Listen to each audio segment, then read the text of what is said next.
Hi, I'm Lisa Dalton, And I'm Charlie Bowles. and we are from the National Michael Chekhov Association, here to bring you a topic today: thinking, feeling, and willing the NMCA way. We are addressing some questions that came up about the concept of thinking, feeling, and willing, the three psychological forces of the human being. And I am the president of the National Michael Chekhov Association. And Charlie? I am the executive producer. And our colleague Will Kilroy is the third of our production team. The National Michael Chekhov Association was founded with Mala Powers, the executor of Michael Chekhov's estate, with Will Kilroy and myself back in the early 90s. And we run the longest teacher certification training program in Michael Chekhov's work globally. And we also have certifications that we offer for actors, directors, designers, and an advanced teacher certification track. So we are delighted to bring you a series of videos on our NMCA way of understanding, teaching, sharing, applying Michael Chekhov's work. If you're new to Michael Chekhov, I couldn't find any match. You just heard Siri talking there. Sorry about that. If you're new to Michael Chekhov was an actor in Russia, one of the original members of the Moscow Art Theater's first studio, where the method was developed under Stanislavski. He is the nephew of the great Russian writer Anton Chekhov, and he was an Oscar nominee for his performance with Gregory Peck and Ingrid Bergman in Hitchcock's film Spellbound. He wound up being a master teacher of an acting technique which has come into much greater popularity in the last 20 years of the 20th century and as growing across the world now in the 21st century. Mr. Chekhov himself lived from 1861 to 1955. I'm sorry, 1891 to 1955. Mr. Chekhov lived from 1891 to 1955. And much of his work went underground when he passed away for a variety of reasons. And you can learn all about Mr. Chekhov and his life in this video, From Russia to Hollywood. And that's available on Amazon Prime and from through my website, lisadalton.com. And so you can find out lots of information about him. The amazing thing that makes his technique so exciting to deal with is that it is uplifting to the human being in body, mind, and spirit. And it can awaken healing forces that free our creative world and allow us to bring to our audiences much more powerful entertainment while helping us become healthier and happier human beings, which was Mr. Chekhov's goal, to help people become happier, healthier human beings. And that is our goal with the NMCA. Charlie? How did you get into this subject of thinking, feeling, and willing? What was it that triggered you to think about this discussion?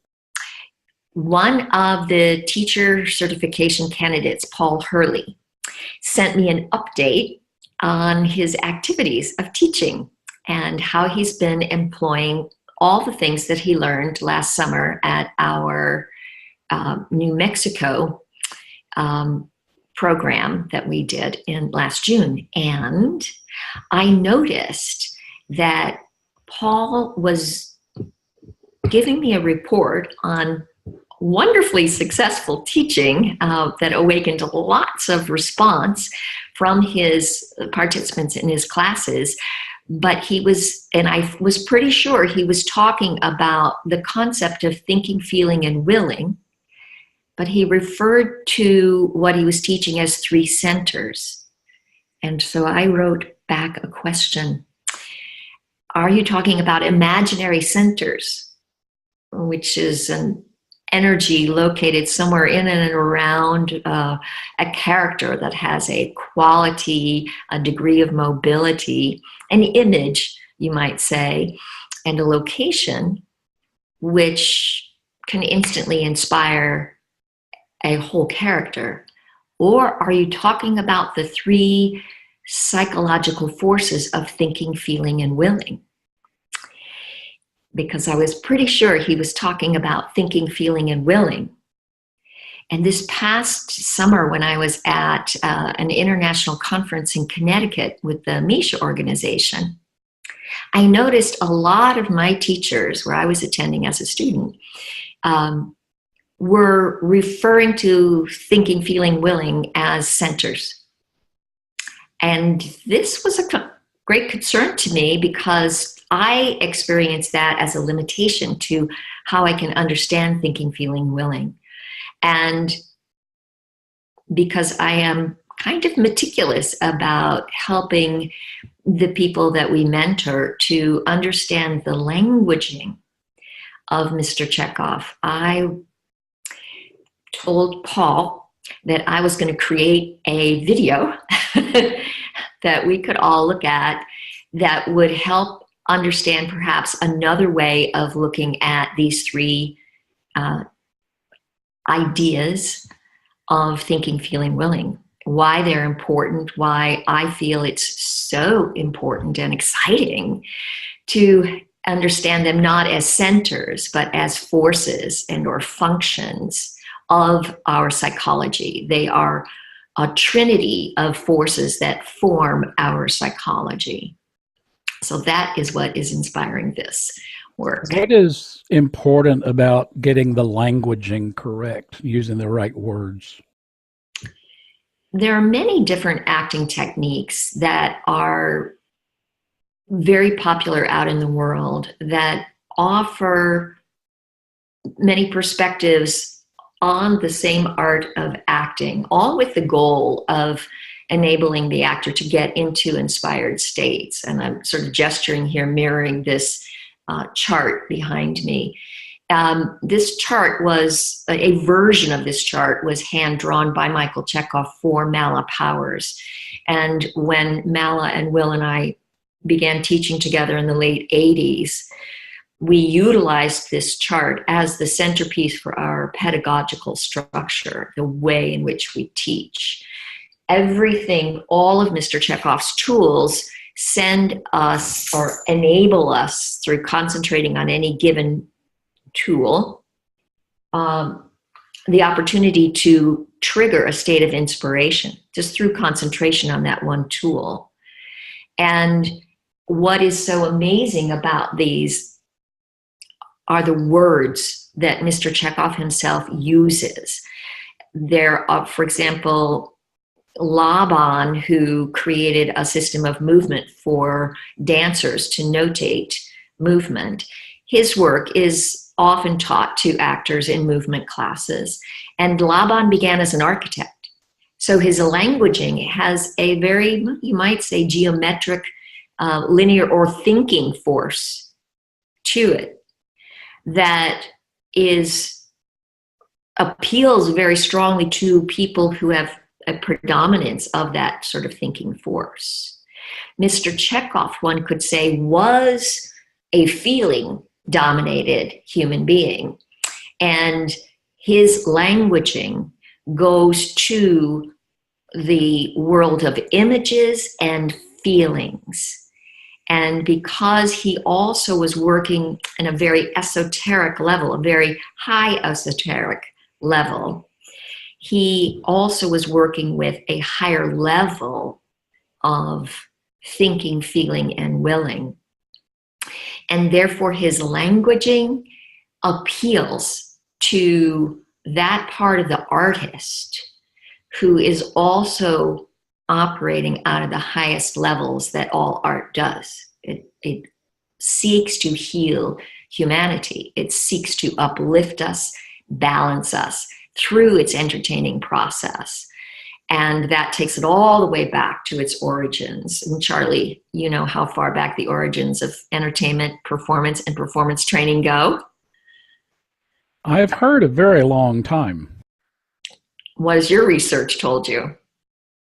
We have discovered through paleontology studies that the origins of theater have actually been discovered in caves for the paleo civilizations, probably as far as at least 15,000 years ago, and maybe as far as 30,000 or more years ago, with very detailed concepts that we now today would call theater, not specifically religion, although there might have been a spiritual aspect to it for those people. However, there were actually performance spaces and performance tools discovered in many of the caves, especially in southwest of Europe, mostly in southwestern Spain along the coastline. So we know that this profession goes back many, many eons, and fortunately, it's going to continue doing that.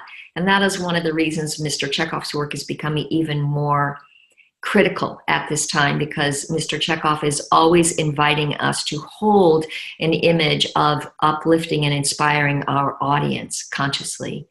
And that everything that we create with this higher level of intent. And as we begin to move more specifically into the nature of thinking, feeling, and willing, and why understanding a broader perspective is important, we do want to be aware that Michael Chekhov himself was extremely influenced by Rudolf Steiner, the Austrian spiritual scientist, philosopher. And some of you may be familiar with Rudolf Steiner, some not. Some of you may be familiar with some of the initiatives created based on his philosophical approach called anthroposophy. And those would include the Waldorf education system, which is the largest independent school system globally. Biodynamic farming, which birthed the term organic farming, and the threefold social order, anthroposophical medicine, and the performance art and healing art of eurythmy, and many other initiatives. So Mr. Chekhov's work was highly, highly influenced by Rudolf Steiner's perspective. And it's important to note that sometimes confusion arises because Rudolf Steiner's work was forbidden to be acknowledged by the communist regime.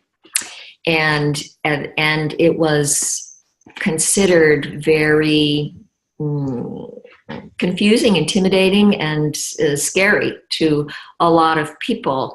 Even in the original publication of Michael Chekhov's book, To the Actor, the latest version of which is here, the original publication of this, released in 1953, eliminated many, many references to Rudolf Steiner's work. And because of this, I attribute some of the confusion, which I'll address. And it was not until 1991 that, and you'll see my well marked up version here of On the Technique of Acting, was released. This was the original text, as it says here. It's To the Actor, that's this one, is a shortened, heavily modified version of the original manuscript. And this is the first book, released again 1991, almost 50 years after it was written in 1942, where it actually freely references Rudolf Steiner's influence. And it clarifies many things as a result of that, where this was 11 years worth of editing to eliminate those references, because even in the American public and our American publishers were not ready to acknowledge this level of work. So I do attribute some of that to where this confusion rests, and also to the fact that Mr. Chekhov himself stopped publicly discussing and recognizing and attributing what his ideas to the influence of Rudolf Steiner because of this judgment and the difficulties that were presented to him from the socio-political environment. Is there some evidence that the concepts of thinking, feeling, willing may have actually come from some of Rudolf Steiner's work? There absolutely is. On the Technique of Acting, he very, very clearly describes how molding, flowing, flying, and radiating, the qualities of movement that shows what kinds of movements exist and we want to become masters of, are correlating to earth, water, air, and fire, or light, and that these were specifically recognizable to anyone who was experienced in Rudolf Steiner's work in eurythmy and speech formation. He states that very, very clearly. And also in the back of On the Technique of Acting, he gives a whole series of references to Steiner's work. He says that, he quotes Rudolf Steiner, "The actor must not be possessed by his role," wrote Rudolf Steiner. "He must stand facing it so that his part becomes objective. He experiences it as his own creation. With his ego, he stands beside his creation and is still able to enjoy its extreme joys and sorrows as if he were facing the outer world."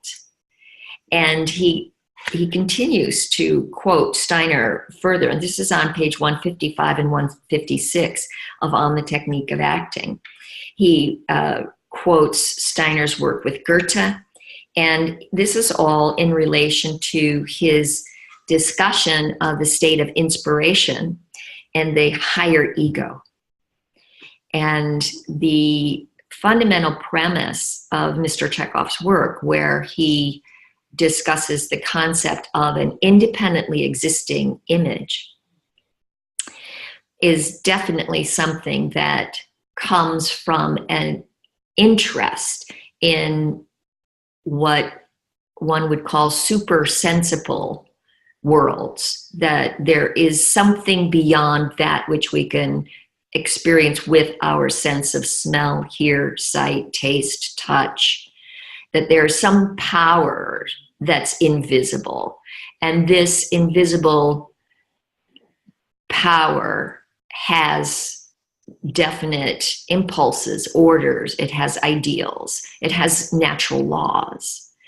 And he follows this, Mr. Chekhov follows this in outlining all of his tools. They're all present naturally in music, they're all present in nature, and they're all present in all peak performance states, independent of any technique or talent, for that matter. These are all recognizable through a certain perspective. And Dr. Steiner was heavily influenced by theosophy.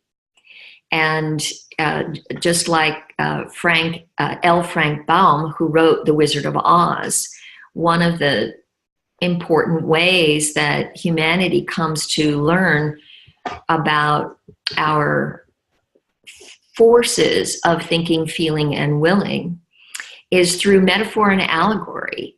And L. Frank Baum wrote The Wizard of Oz and displays very clearly this three-part aspect of the human psychology in the three support characters for Dorothy.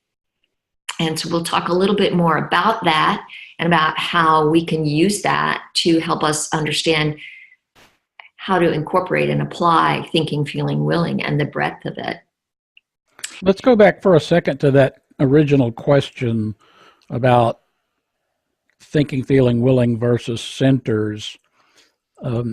It seems like it comes down to a question of psychology versus location, something more psychologically driven mentally versus physically located within, perhaps in the imagination, but definitely located in parts of the body and even outside parts of the body. Yes. So there are many people who take these three forces, thinking, feeling, and willing, and refer to them as centers because there tends to be a default physiological location where these forces manifest. And there's Stephen Tobolowsky, who's a noted actor and a really cool guy. I was in a theater company with him back in LA, published an article in Backstage West that was well shared globally about these three centers.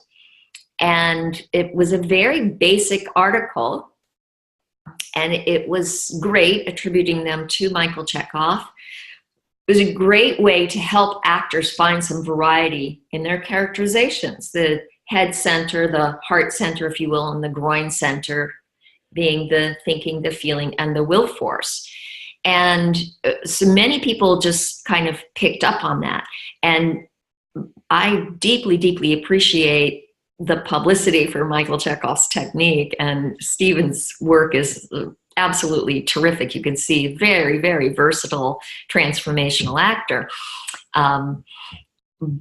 But if you really want to go more fully into the world of thinking, feeling, willing, and if you want to go more deeply into Michael Chekhov's world, you must, to get all that's possible out of it, you must expand your understanding of thinking, feeling, willing as something much more than just locations in the body.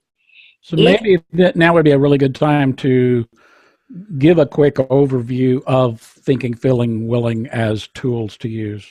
Great. So just to start with, we can say that if we look at the psychology of every human being, we have forces that lead us to thought, and we think.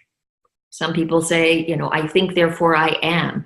We have the ability to think in a way that animals, plants, mineral do not. And this ability for us to think is generally energetically located up in the top part of the body. And we therefore could just look at that and say, if I live psychologically from my thinking center, I will always have a strong energetic lead in my head. It's almost as if my head will be the first thing that moves, that goes forward.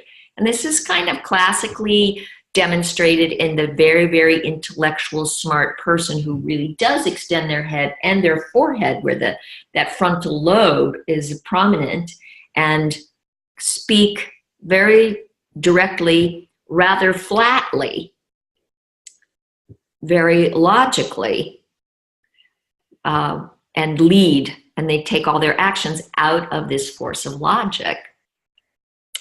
And then there are people who they may be smart, but they don't use their brains. They are very emotional. They are filled with lots of feelings, and their life is about feeling.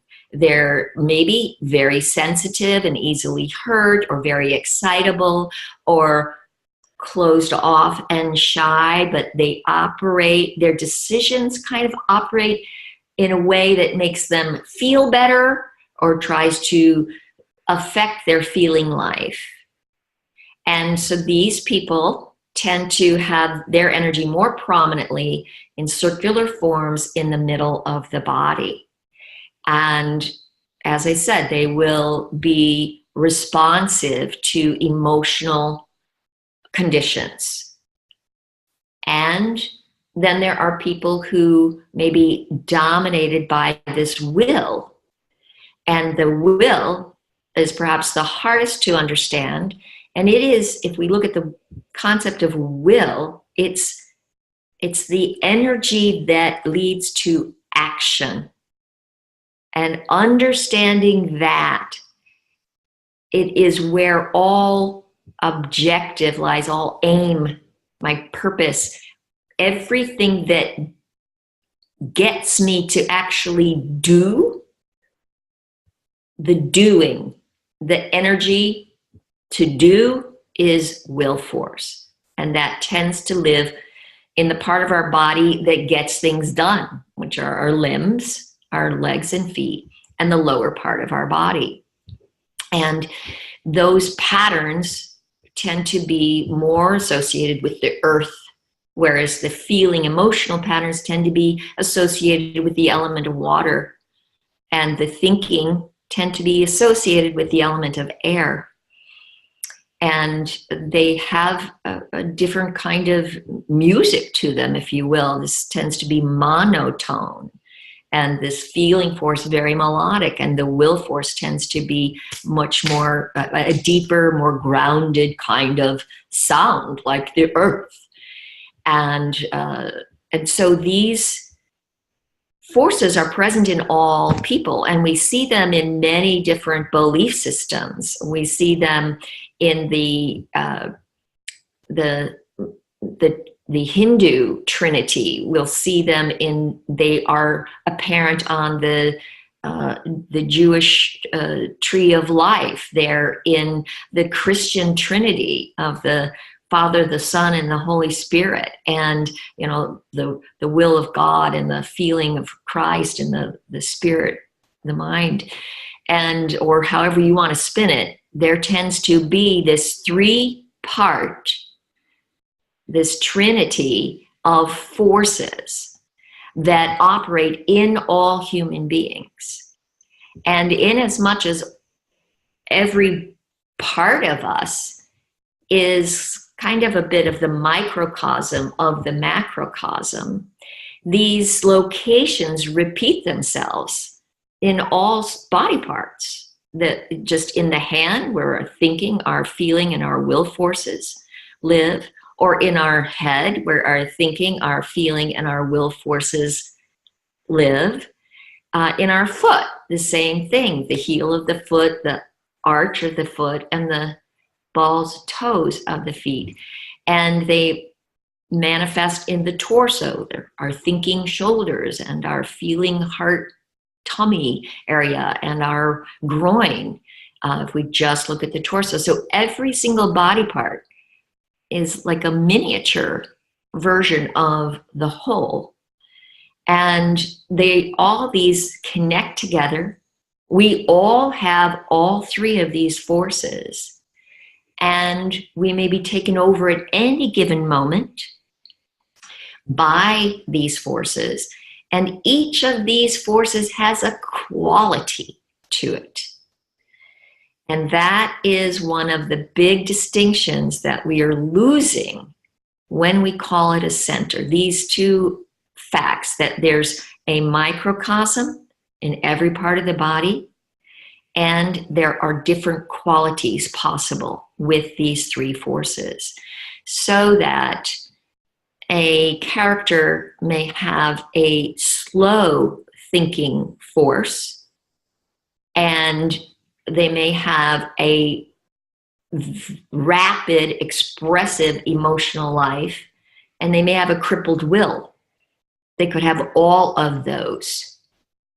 They could have an aggressive will with a slow thinking capability, which drives them to act in a very animal-like way without any clear logical forces. So there are many, many combinations. All of those combinations, all the possible combinations of what we call the psychology, may have nothing whatsoever to do with where the imaginary center of the character is. It may be correlated with some body part somewhere, or it may not be. It is not required. The imaginary center of the character, used as an element of characterization, is a completely separate tool. We see it. You see it on the chart behind you, Charlie, and over here on the chart behind me, where you can see that under characterization, we have thinking, feeling, and willing as a whole separate set of tools. And Mr. Chekhov used them as a completely separate set of tools. And he did not use the word centers as a regular word affiliated with thinking, feeling, and willing. Can you give an example of how a character or even an actor or a human might have a strong center, for instance, in their nose or their head or forehead, and yet at the same time be extremely will dominated or feeling dominated? Yes, Michael Chekhov gave to an actor the image of, well, I'm going to switch the order. I'm going to give you another example, but because the one that's coming to me is Dorothy Bridges, Jeff Bridges' mom, Jeff and Bo Bridges' mom. Dorothy Bridges had to play a very feeling-dominated 16-year-old girl. And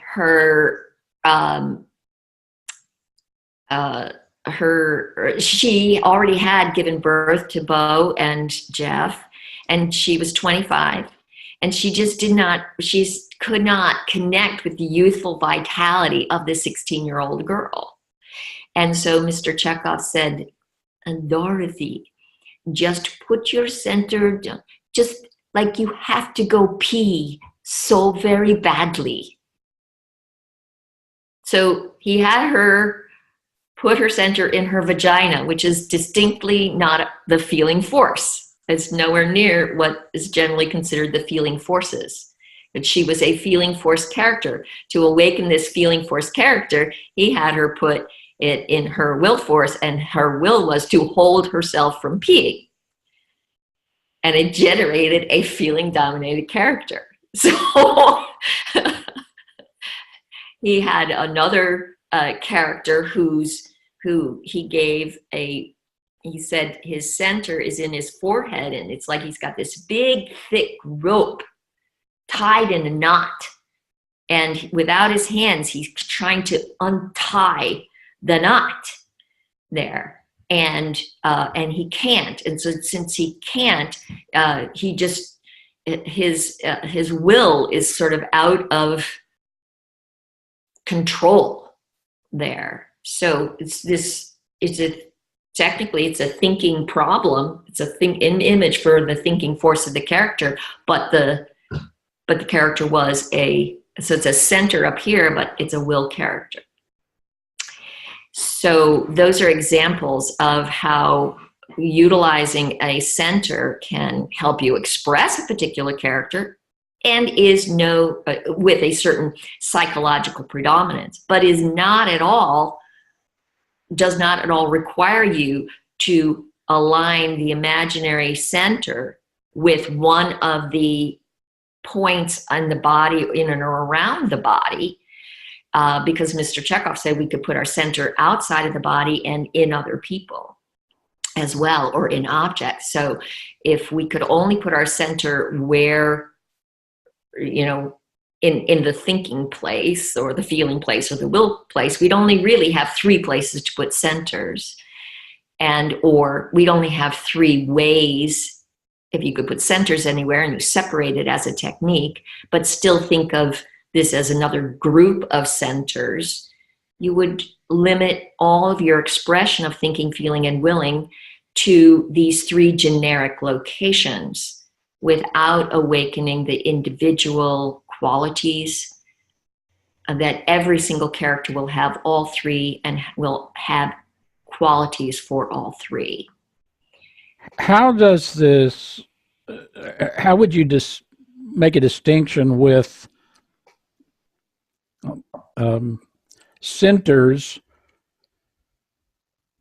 that don't have psychology associated with them, but they do have qualities associated with them, whereas thinking, feeling, willing are psychological qualities in and of themselves?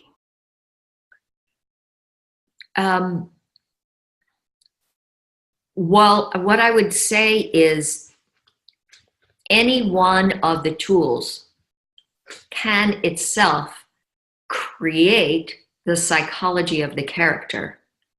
And a center, by putting it somewhere with its quality and degree of mobility, the image and dynamic of the image and the location, will itself create a person, a character with a certain kind of thinking, feeling, and willing force. It will assemble all of that for you. So if you're using a center, you may not need to utilize the tool of thinking, feeling, and willing at all, because all the tools are designed to awaken and activate the psychology of the creative being. And what you're asking for me leads to this question of, or this observation that throughout Mr. Chekhov's writings, he speaks about awakening the psychology. I mean, in both of these books, he's always talking about awakening the psychology. And he's talking, when he's talking about that, if you are able to immediately connect thinking, feeling, and willing to the word psychology, then when you read in Michael Chekhov's work that something will activate the psychology, a gesture, a psychological gesture, for example, will awaken the psychology of the actor and align it with the psychology of the character.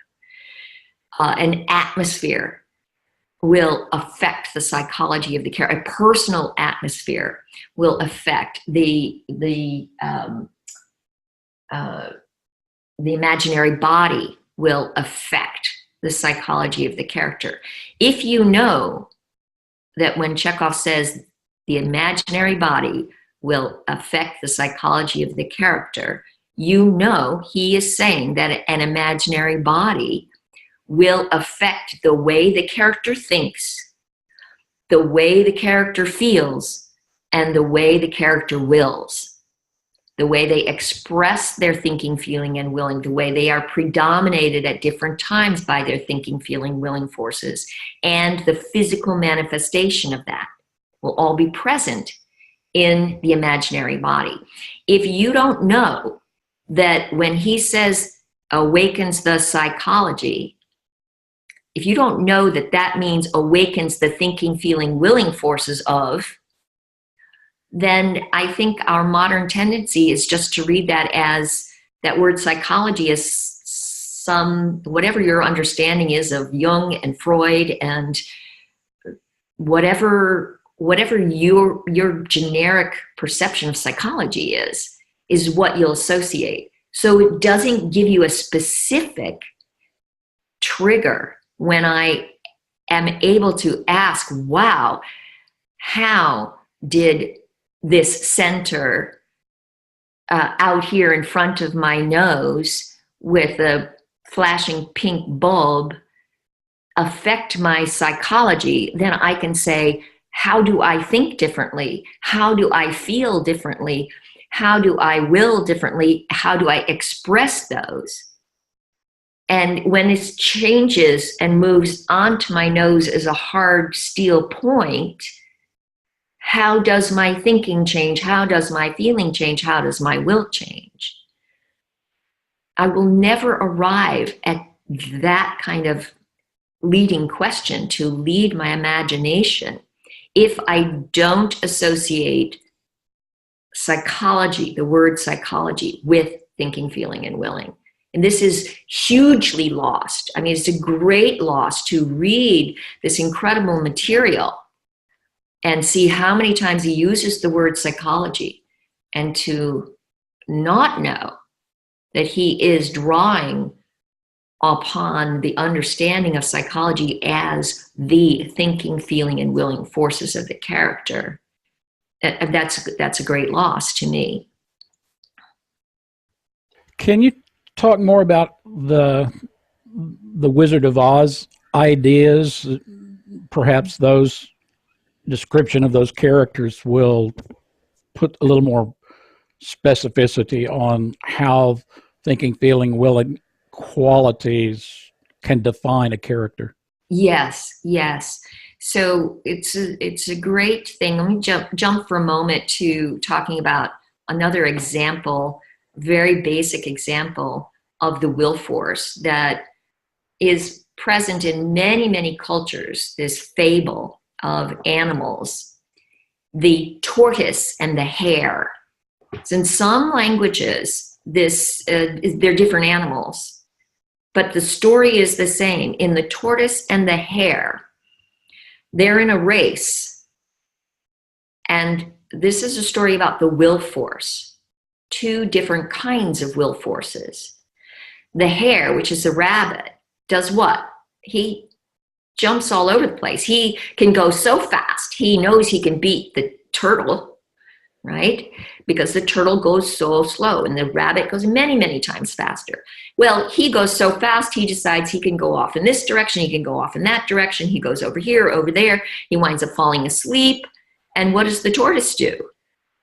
Slow and steady, inches forward and forward and forward and forward. He has a slow and steady will, while the rabbit has this impulsive, irregular will force. And the message is what? To every child that's taught this story, right?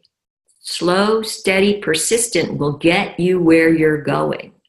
And it is an allegory designed to help us learn about our will force. And it's, many, many eons old for us to learn. So now jumping back to the Wizard of Oz. In the Wizard of Oz, we have Dorothy, who in the opening with Auntie Em and Uncle Henry, she doesn't want to be home. She does not want to be there. Her want.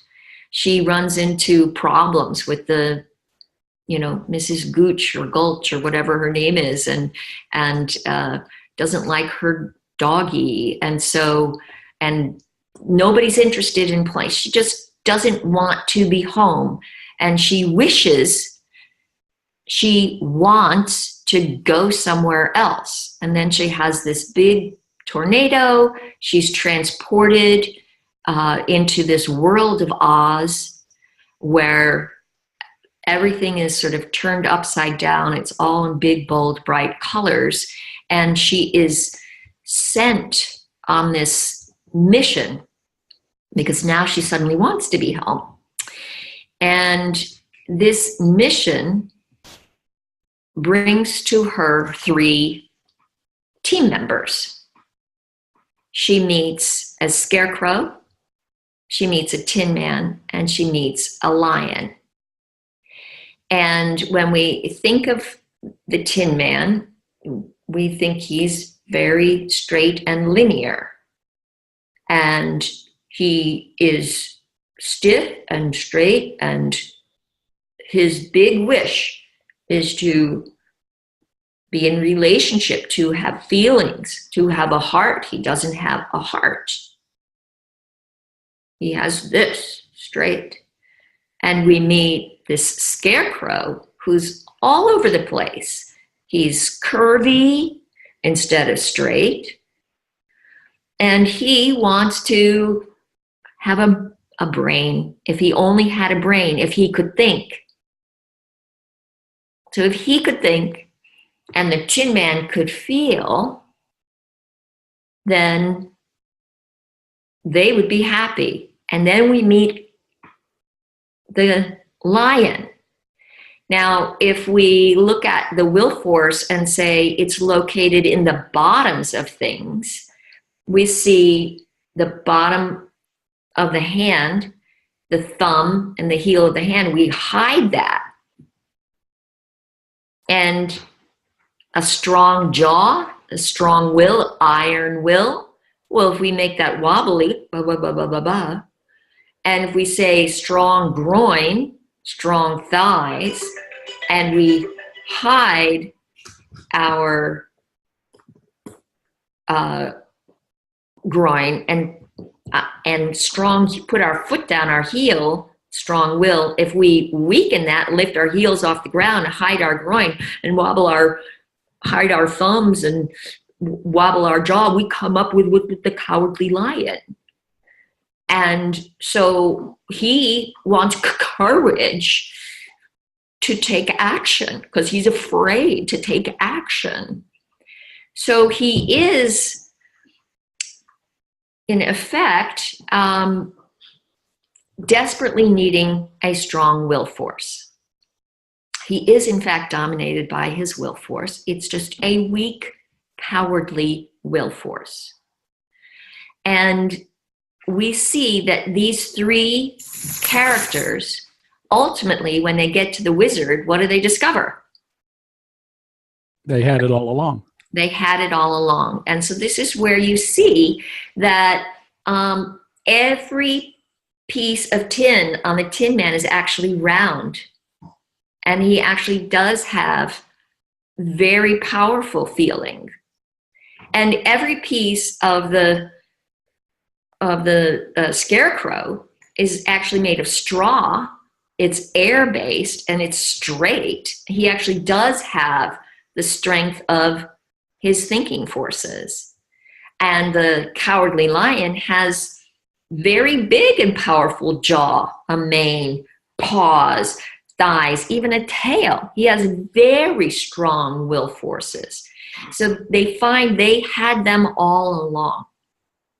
And we see in Dorothy that she must have these 3 forces and find them in balance.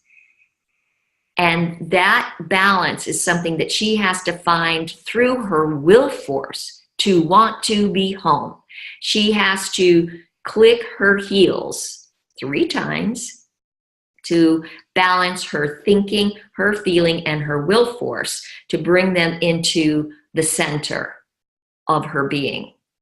And that is this is the area of the body where Mr. Chekhov refers to as the ideal artistic center.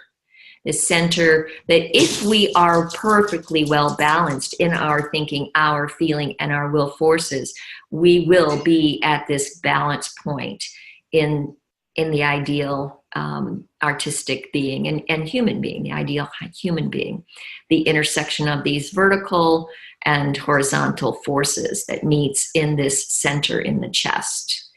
And that ideal being, that point, you could say, is this point on the chart. When you're in that state of inspiration, you are in a perfect balance of your thinking, feeling, and willing forces.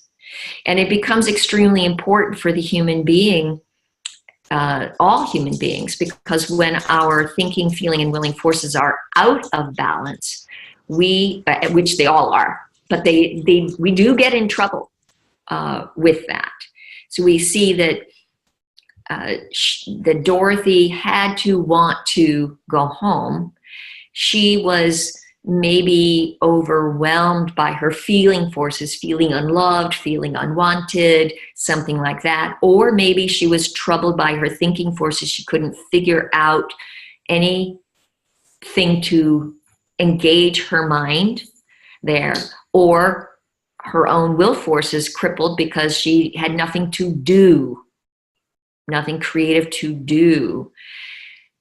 The average human being is predominated by one of these three forces, and they do tend to make decisions based on them. So what are you, Charlie? I would say that I'm pretty close to being a thinking force by dominate. And how does that affect your life? Well, everything that I try to, every endeavor is an intellectual endeavor, and trying to understand the intellectual side of something is more important than understanding how I feel about something. Yes, there you go. So this is you're a perfect example of a thinking predominated person. And for me, I tend at this time in my life to be more feeling dominated. And also I have a lot of great ideas. But if things are not right in my feeling world, my will force will not engage in them. When I feel safe, secure, I feel healthy, I feel vibrant, then I can engage my will force to do these great ideas that I get. Otherwise, my activity just fades away there. Someone who might be a will-dominated person is someone who might actually do things that they just want to do, even if they think better of it. And even if they don't feel like doing it, they'll still do it because they were going to do it and it has to be done, and they will follow their will force. And these, if we understand these forces as this trinity of forces, Mr. Chekhov invites us to utilize the thinking, feeling, willing concepts in a very broad way of applying it to directing and to staging, which is extremely exciting. And this is another thing that you completely will lose if you think of these only as centers. In Mr. Chekhov, when he was coaching Mala Powers privately, and she's the only star who went on to be a teacher of his work that was privately coached by him, one of the first two questions he would ask her is your character predominantly thinking, feeling, or willing? And how does your character's psychology differ from your own? How is her thinking force different from yours? How is her will force different? How is her feeling force different? Because what is the same, as I would say, ain't broke. If your character thinks like you don't need to work on this technique because you're already moving, expressing, and operating out of that, and it's a match. There's nothing to work on to transform it. But if it's different than yours, if she thinks a little faster or a little more slowly than you do, if she's a little more expressive with her emotions or a little more closed off, a little more masked about them, or if her will is much more aggressive than your will, then you need to play the difference. And that difference is going to manifest in your imagination, and it's going to manifest in the way you physicalize the character. It's You also talked a bit about balancing, about trying to bring the three forces together and creating a balance, but it seems that we do not want characters to be balanced. We want them to be out of balance so they're more interesting. That's right, Charlie. It's absolutely a great point that you bring out because, and it's one of the things I love about Chekhov's technique, that almost every aspect of it can be used to bring you as a human being into greater balance and can remind you of how to keep your characters out of balance, because we always have to have three forces of conflict, three sources that can be inside the person, between, and from outside. And if we don't understand thinking, feeling, and willing, we will have a much more complicated time figuring out how to create inner conflict, because we can always create inner conflict between our will force, our feeling force, and our thinking forces. And so that, finding ways to create inner conflict in the character keeps our dynamics exciting and the growth and evolution of the character. Excuse me a moment here. This is where you guys have to bring my little puppy in here. He just wants to come up and sit beside me. This is Tibby. Say hi, Tibby. He's a very feeling-dominated dog. And he feels when he wants to be close to mom, he's going to be close to mom, and he will engage his will to get his feelings met. And actually, children and animals, this is one of the reasons why so many people say that it's not great to be on stage or on camera with a child or an animal, and that is because the feeling forces and the will forces are so instinctually strong in them, and they are unabashedly expressing them. And that full unified commitment to that, they use their will to get their feelings met or to get their will met, will take the audience's attention every time, because it's strong and radiant. For teachers, one of the things that seems to me that is most valuable about thinking, feeling, willing is that it's one of those tools that is in any form, whether you completely understand it or not, immediately practical for the actor, because in a moment, in an instant, you can change your psychological mixture between thinking, feeling, and willing, and literally create a character on the fly. And therefore, it's a very practical tool that actors can use to create very interesting characters without any real effort to try to modify them in any other way. That's absolutely true. And I think that was really the point that Stephen Tobolowsky was making. It is really quick, and it's incredible for improvisation. Absolutely fantastic. And when you know the microcosm breakdowns, you have even more expanse of that. And one of the things as a teacher talking about that is that as a teacher, your students will all have a different predominance. And the languaging, again, going back to languaging, is very important, because a thinking-dominated person will respond to logical information. A feeling-dominated person is going to want more likely the experience, or they're going to want to experience it in a feeling-expressed way. And the will-dominated person going to want to do and or see it done, because the thinking person is going to want to hear it described. They're going to want to see the logical sequence of it. And the maybe the will-dominated person is demonstrating for them is going to be a very good way to communicate with them.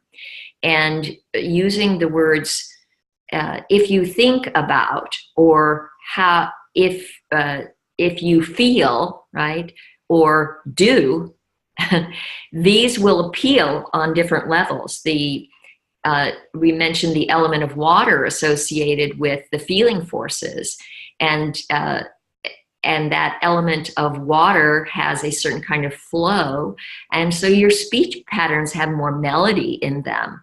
And so a feeling-dominated person is going to respond to a more melodic kind of communication, and they're going to respond to watery-based metaphors. You know, how's your day flowing, right? Rather than what do you think about what's happened so far, right? Yeah, in fact, one way of looking at the archetypal nature of this tool is to look at the languaging of people that you encounter out in the world, and one of those are salespeople who just naturally know that very often when they're talking to women, they change they language the sales pitch to how do you feel about things. If they're talking to men, often it's either what do you think about this, or if they sense that this person is a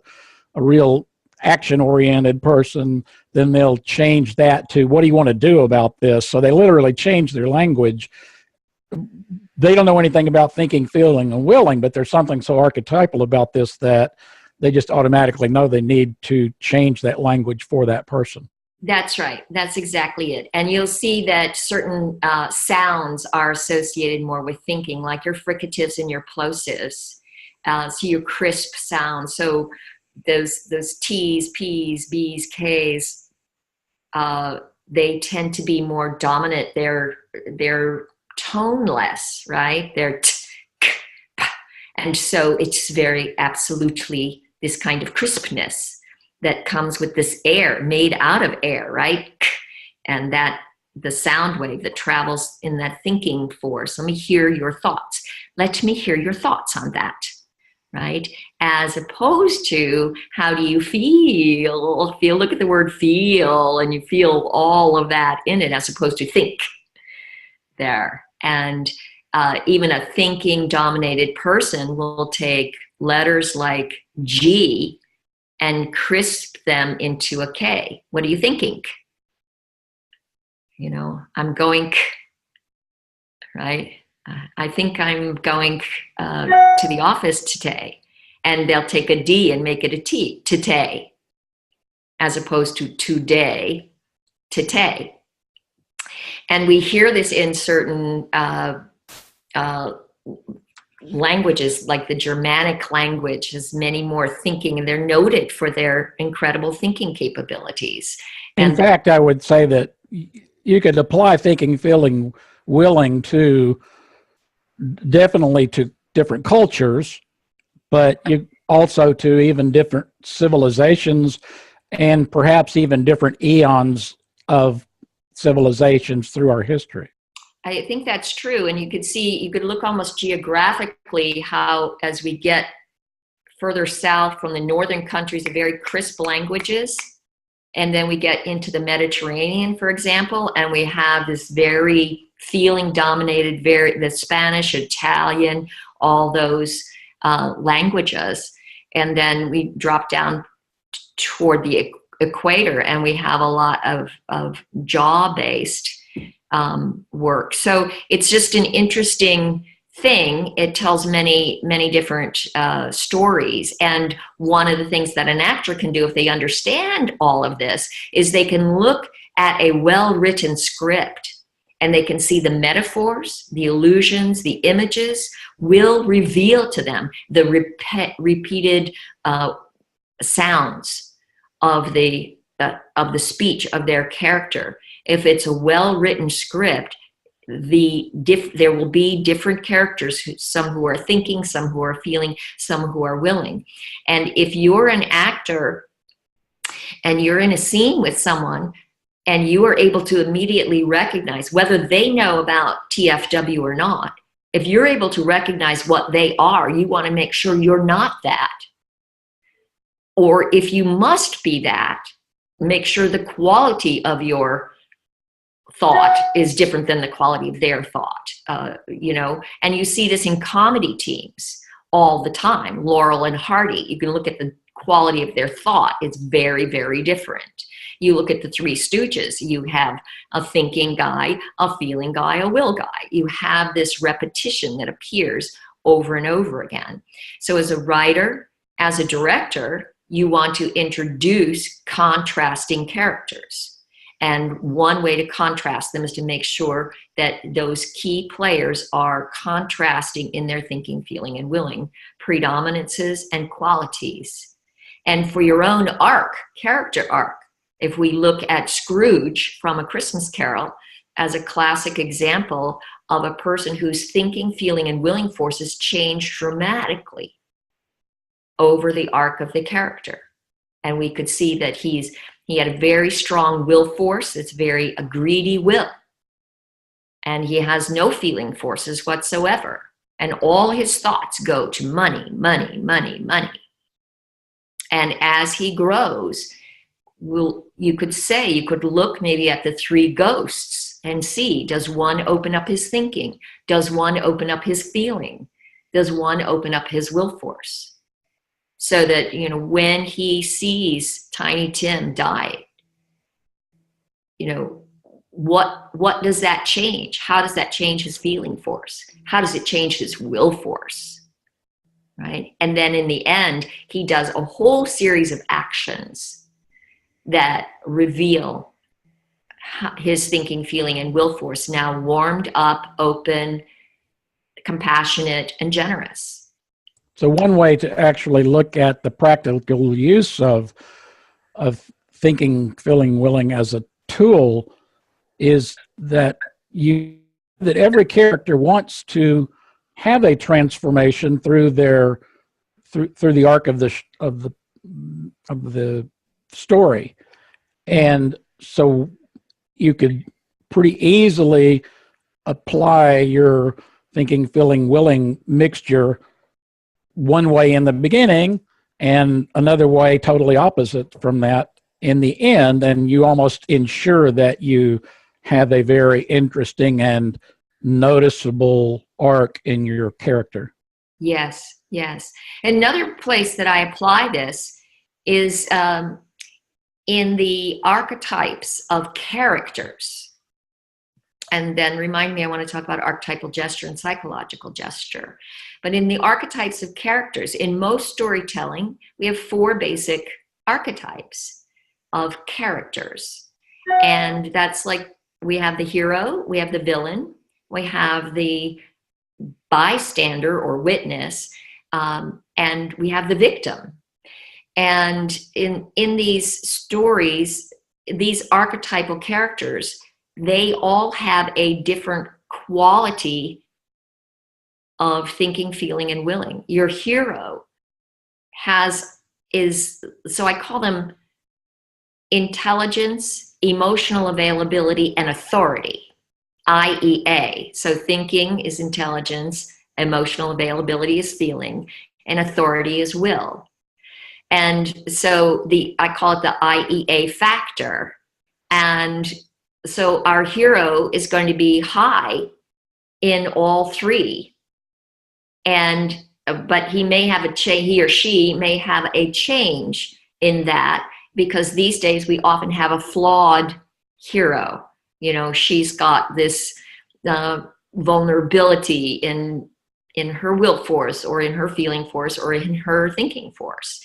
And she is pressed into a conflict where she, descends and has to meet and rectify. She has to strengthen her will, balance her emotions, get her thinking on straight in order to rise up and become the hero in the end. And we see this, we see this in the feeling forces, the emotional availability.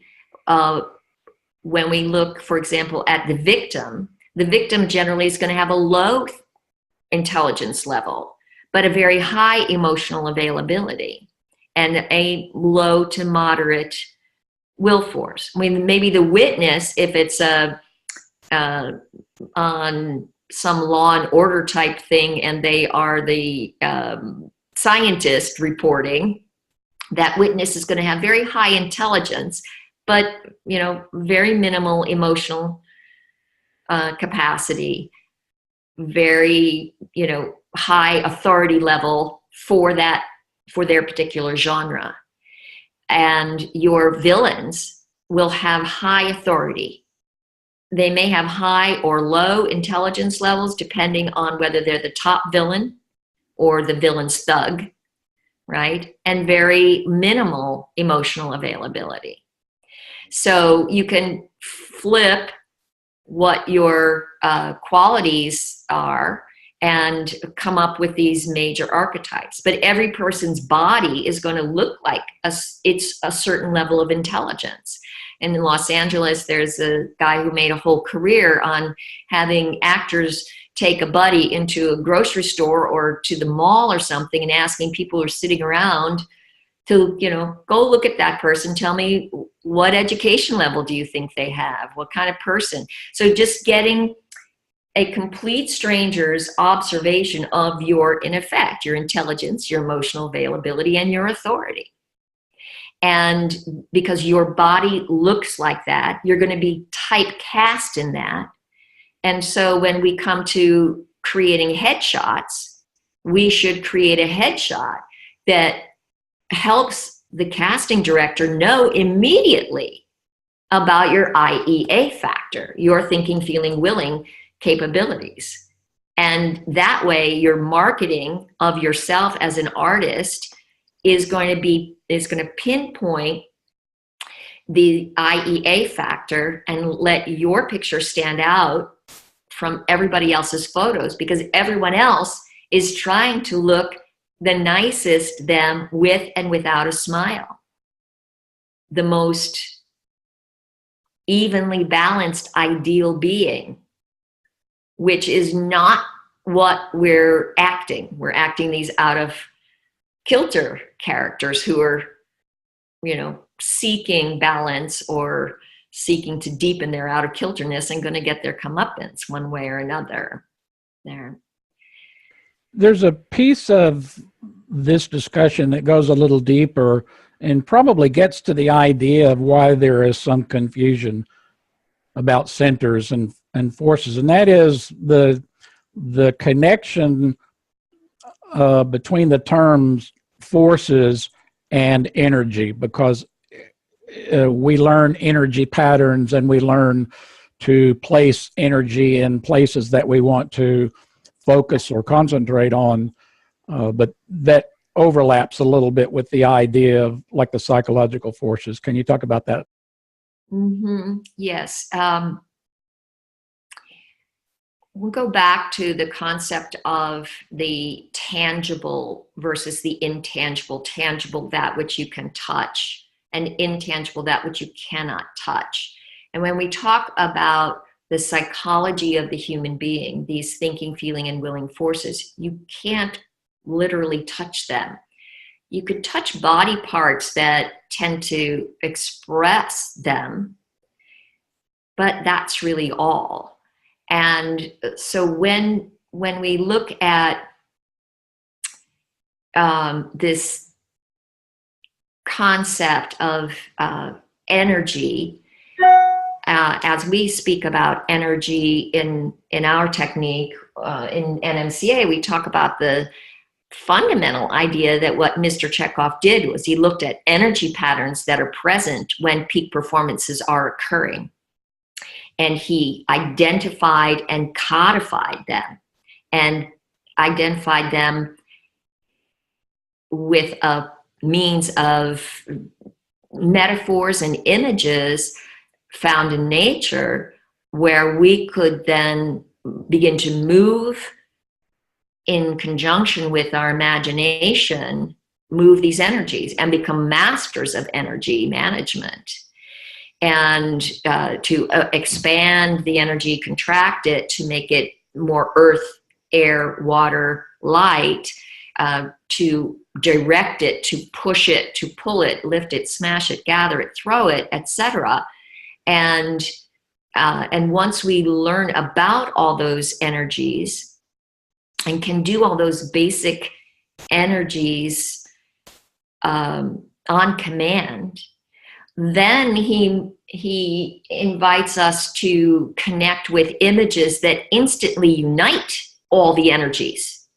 So an image of a center or an imaginary body instantly has a degree of expanding, contracting. It has its earth, water, air, light in it. It has its gesture, to push, to pull, whatever. It's got that all in it. And you just go to the image, and because you can do all those basic psychophysical exercises, psycho for psychology, for the psychophysical, for the invisible, physical exercises. Once we can master these psychophysical exercises, we can then do anything that our imagination is activated and reveals. And the way or lens through, or the triggering of the imagination, comes through asking it questions and leading the imagination with these questions, which would be, what is the imaginary body? Where is the center? How does it move? Is it fixed or vibrant or what? Is there a smell, a taste, a color, a quality to it? What means does the character use to disguise its reality from the other characters? What are the characters' thinking, feeling, and willing forces like? What is the predominance? And so, what is the imaginary body? What is the personal atmosphere? What are the overall atmospheres? So we ask our imagination through these, and the thinking, feeling, willing forces of the artist must be built through the technique. Working on the technique actually builds your thinking, feeling, willing forces personally. If you do the exercises, we have a program called the POA. It's the home play, for you to play at home, the POA, which is practice, observe, and apply. That practice is giving you a feel. It awakens the feeling for the tool in you. It builds your feeling force towards it. The observation builds your thinking force and helps you observe that tool as it exists out in the world. And then the application builds your will force to do something in your everyday life utilizing that tool.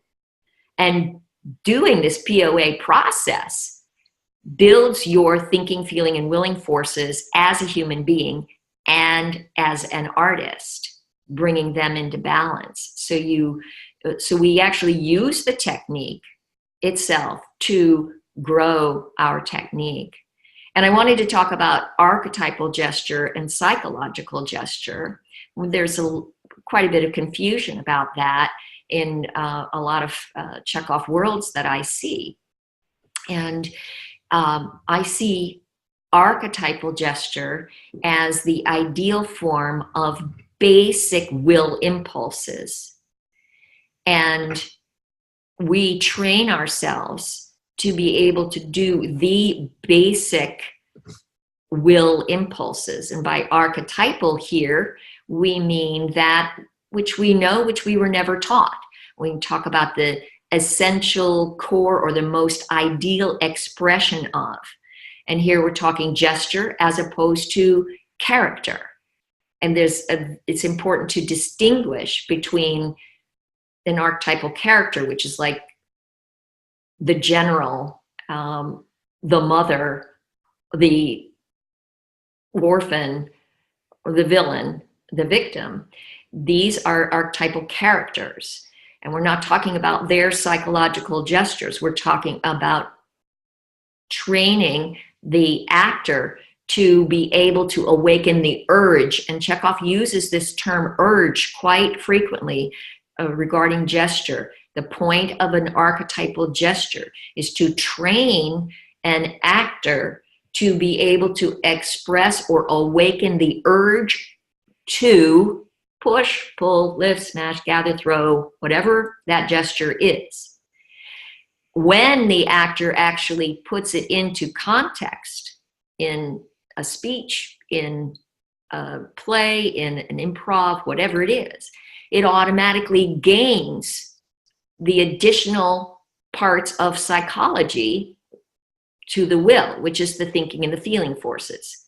If you don't understand that the thinking, feeling, and willing forces, those three elements are what must all be present to create a psychological gesture. If you don't understand those three forces as psychological forces, you may miss the difference between an archetypal gesture and a psychological gesture.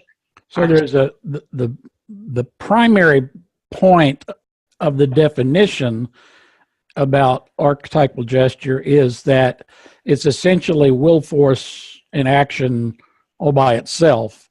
Mm-hmm. And typically there's no psychology to it. On the other hand, an archetypal gesture can be used as a tool to trigger the whole gamut of all of the tools, just as any of the other tools could. So in the course of a play, if you get lost with how to perform something and you happen to remember, this feels like a reach to me to do it, you can actually do the tool of reaching and then discover that a psychology can come out of that almost synonymously with your use of that tool.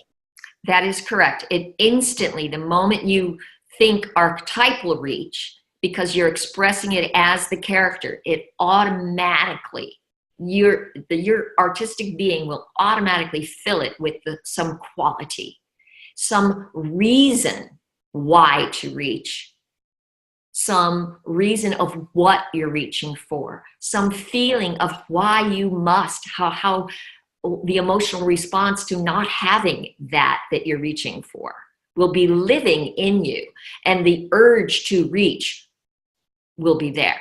And in fact, when we practice a lot with archetypal gestures, we don't want to do them as a character until we start to try to apply that tool to a scene or something.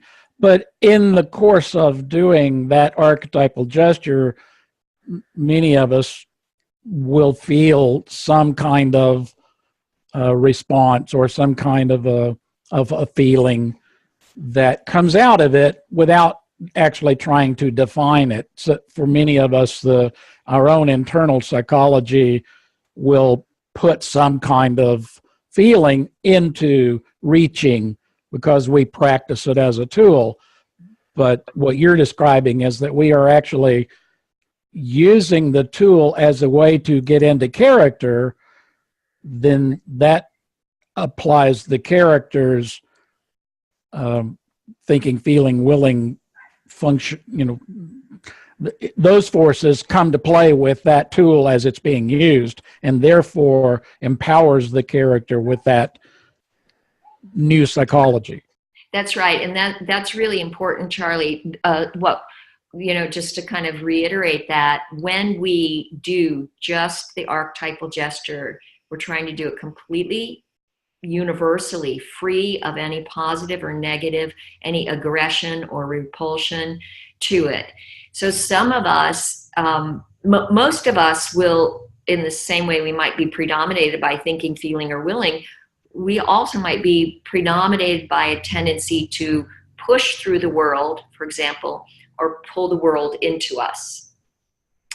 And if we are accustomed, for example, to pushing through the world, which might happen if, for example, you grew up in an environment where you had no help and you had to get everything on your own by pushing into the world, you literally may not know how to pull, because you may never have had anyone to reach for or who you could pull to you for help.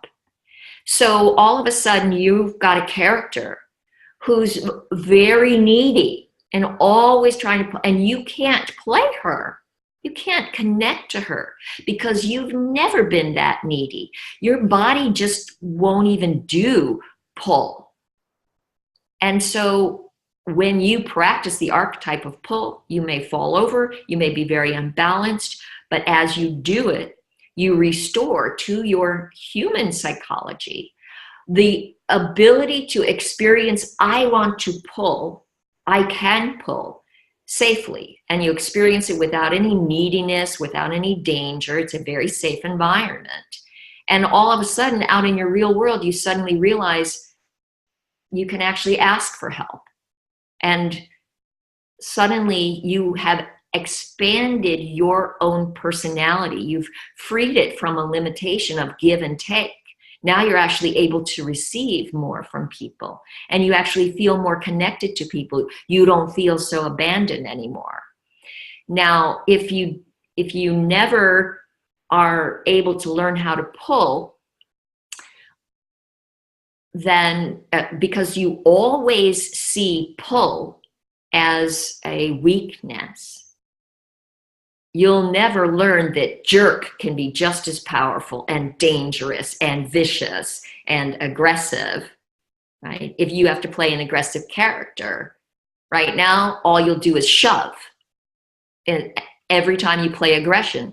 And if you have to play aggression, you get to play aggression time and time and time again because you look aggressive and you only can be aggressive with one gesture, you have no transformation. You will be very redundant in your playing. Your personal psychology will limit you as to how you apply these tools.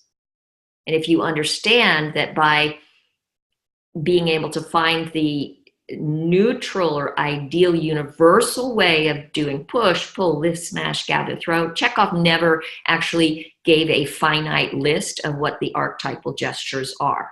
There's different words and lists that he uses on the technique of acting, to the actor, and I have a list from Dartington Hall, which is completely different, or it contains different things than what are in either of those books. So you can define your own list of archetypal gestures.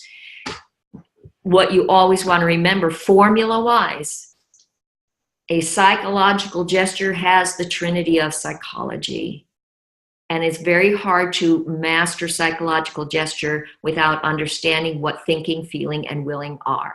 That you have the basic gesture that expresses the urge, and the strength with which you do that, the power that you put in, the amount of effort that you use, the amount of your own will force that you use to execute that gesture is equivalent to the amount of activation you'll get from doing the gesture. Chekhov said a half-done gesture will awaken you halfway. And so that's one of the things that has to be done with full commitment and full use of the body, full breath. And the quality awakens your feeling forces and aligns that there. And the what it is aligns you. The more clear you are on what this gesture is, the more it aligns your thinking force with the character's thinking force. So once again, really understanding, and Chekhov also uses the word function with this thinking, feeling, and willing. Function, the function of your thoughts, the function of your feeling forces, the function of the will force. And another thing we talked about was it's the use for staging. Because there are tendencies in the body for thinking forces, for example, right and left brain, and thinking forces crossing over and manifesting on the right. The human being, when they tend to be dominated by their thinking forces, tends to be more right-handed, so we often have the right side, actor's right, stage right, as the thinking part of the stage. And the feeling forces on the left, we notice that a gather with the head tilted to the left tends to become embrace. And it's something different if you gather with the head tilted to the right. It's a little different. And it's kind of, maybe curious, protective maybe, but it's not as emotional for most people. So we find that emotional part on the left side of the body, and then we find it on the left side of the stage. And that will force where the king is going to dominate and reign, the king is going to, take center stage. The highest level of authority, bang, center stage. So again, if we understand these as forces, we can actually create our staging, and we can microsize that, just the actor, just by little tiny, as I'm speaking to you, if I want to communicate something that's important and very logical, I might tilt a little here, and then, how much fun the whole thing is by coming over to this side. And then I'm just really want you to be convinced that you should choose to perceive these as forces and not limit them to centers. I hope I've made that clear. Right, so we square up in center for our will force. And I think that brings us to a close for this discussion, and it opens up a lot of opportunity for future more in-depth discussions. And a lot of these things are talked about more in our more advanced trainings. You might want to talk about that for a second. Yes, so the NMCA has, at this time, we have 2 intensive programs, the Chekhov Training Intensive, that happen, one in the beginning of June. Right now, that will be at the New Mexico State University, where Will Kilroy, our partner, is the department chair. And then at the University of Florida over New Year's, frequently around December 28th to January 3rd or 4th. And as I mentioned earlier, these are great for actors, directors, teachers, and they come with maybe Charlie has a book nearby. We have a manual, a 200-page course manual that outlines much of this information. And we have our website, chekhov.net. It's the oldest Chekhov site on the web. And my personal website, lisadalton.com. And Charlie Bowles is the person, if you send to info@chekhov.net, he will get your message and he will forward it to me as needed and facilitate all of your enrollment programs, questions, activities, and Will and Charlie and I are always eager to answer questions. So if you have a question, if you have something you'd like to see us talk about, please post it, ask us, send us an email. Thank you for your time and your energetic discussion and your creative expression of all of these ideas. Thank you. Thank you, Charlie. Thank you, Paul, for prompting this event. And thank you all for watching.